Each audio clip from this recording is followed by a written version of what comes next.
The blueprint for Kathleen Mackert's life was laid out by 6 generations of women who preceded her, 6 generations of polygamy, 6 generations of secrecy, and 6 generations of abuse. Tell me your earliest childhood memory. Mostly horrible feelings and sensations from being sexually violated. You know, there's several of those, and then at 7, is the first really clear one where my father was forcing me to perform oral sex on him. By the time she was 6 years old, Kathleen had already tried to run away from home and tried to kill herself by swallowing a bottle of aspirin. I grew up living on hate for most of my life and thoughts of getting even. But there would be no escaping family tradition, at least not for many years.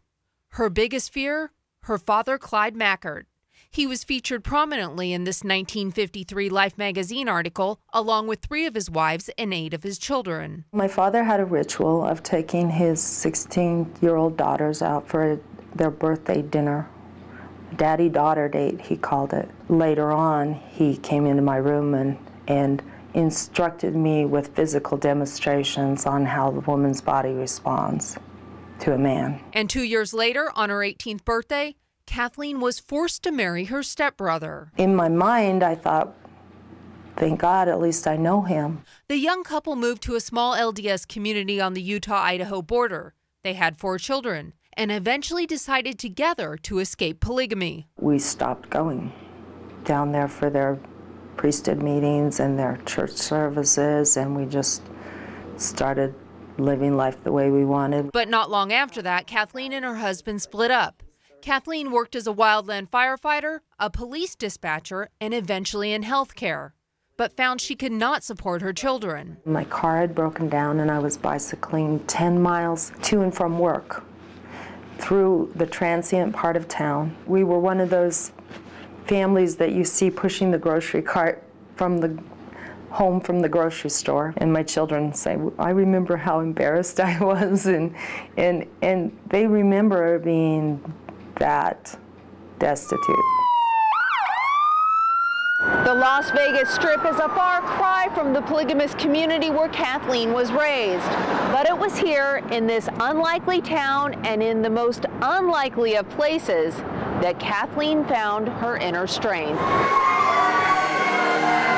It was very intimidating because I was in my early 30s. I was 31 with 4 children, and there were 21-year-old girls that I was competing with on stage for that dollar. But the money came easy, and eventually, so did stripping. She danced under the stage names Monique and Chalice, and for the first time, she felt in control. You could make them feel what you wanted them to feel, and you were in a sexually charged environment, but you were in control of it.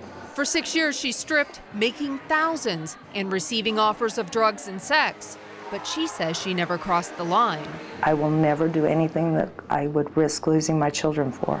But the profession that gave her a long-needed sense of power eventually beat her down. I didn't realize that it was damaging until I was becoming more and more unhappy.